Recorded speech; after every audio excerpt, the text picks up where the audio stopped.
जय श्री राम भक्तजनों। बेटियों के जन्म के लिए किन घरों को चुनते हैं भगवान। बहुत ही अच्छा टॉपिक है। भक्तों बड़े ध्यान से सुनना, क्योंकि इसमें जो हम बताएंगे वह कुछ इसका उल्टा ही होगा। उसको सुन करके आप अपने मन को विचलित ना करें और ध्यानपूर्वक सुनेंगे तो आपको पता चलेगा। देखिए भक्तों, पहले से ये चला आ रहा है कि जब लड़का पैदा होता है तो बहुत खुशी होती है, लेकिन जब लड़की पैदा होती है तो बड़ा ही दुख होता है। और केवल परिवार वालों को नहीं, जो लड़की की माँ बनती है उसको भी दर्द होता है, उसको भी बेचैनी दुख होती है।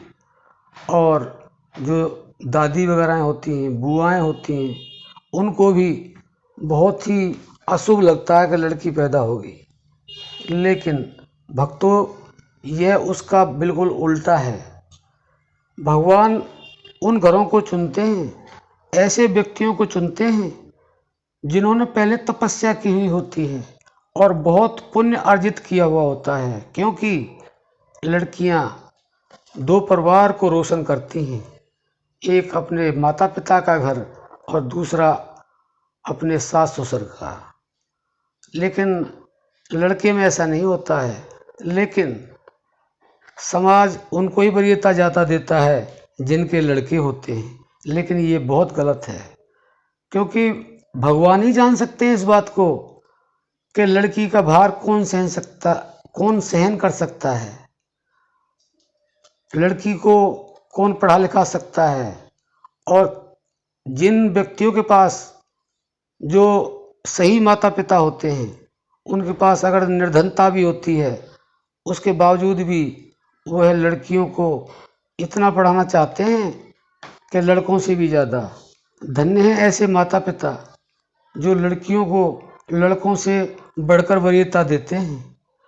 और पहले तो ऐसा नहीं था, लेकिन आजकल तो ऐसा भी होने लगा है कि लड़की के अपने माता पिता के यहाँ कोई लड़का नहीं है तो वह भी मुखाग्नि देती हैं, और ससुराल पक्ष में भी कोई इस तरह का पुत्र नहीं है तो वहाँ भी मुखाग्नि देती हैं। और आपने ये तो देखा ही होगा, ये तो चल भी रहा है कि ज़्यादातर ऐसा भी हो रहा है समाज में।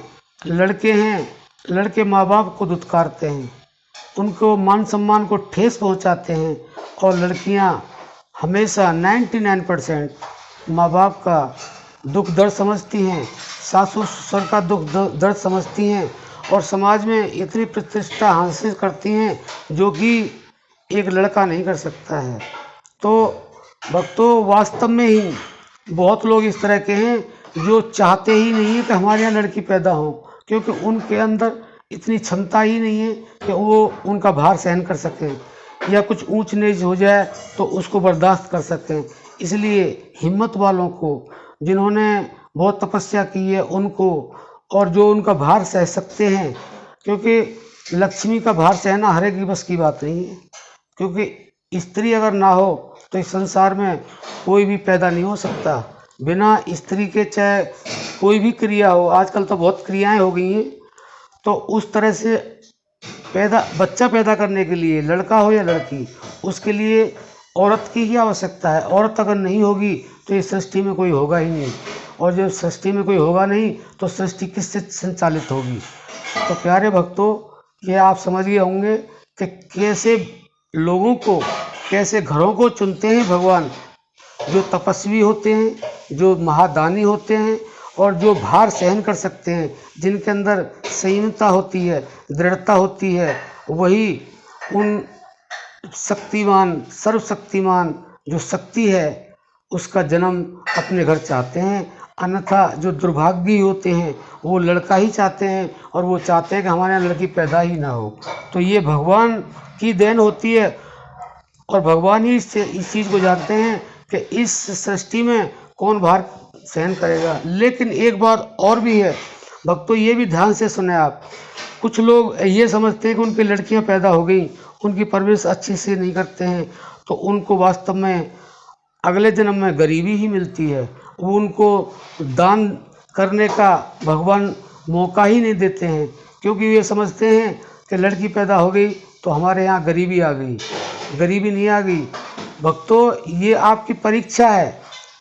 जिस घर में लक्ष्मियाँ होती हैं वहाँ गरीबी तो होती नहीं है, लेकिन अगर गरीबी होती है, उनके वैसे तो सारे काम पूरे होते हैं, लेकिन अगर गरीबी होती है तो ये भगवान की परीक्षा होती है कि मैंने इसको लड़कियां दी, लक्ष्मी दी, उनकी ये सेवा कर रहा है कि नहीं कर रहा है, इसका मन क्या कह रहा है, इसका मन जो लक्ष्मी मैंने इसको दी है, जो अनंत काल तक इसका साथ देगी, अनंत काल तक इसको गरीबी नहीं आने देगी, उसकी ये सेवा नहीं कर रहा है, तो उसको वास्तव में ही लक्ष्मी नहीं देता है, केवल पुत्र देता है और निर्धनता देता है और अशांति देता है। तो भक्तों आशा करते हैं कि आप समझ गए होंगे कि जिस घर में जो है पुत्रियां पैदा होती हैं वो लक्ष्मी के रूप में होती हैं और भगवान की कृपा से होती हैं और आपके पुण्य से पैदा होती हैं। अब हम अपनी वाणी को विश्राम देते हैं। जय श्री राम।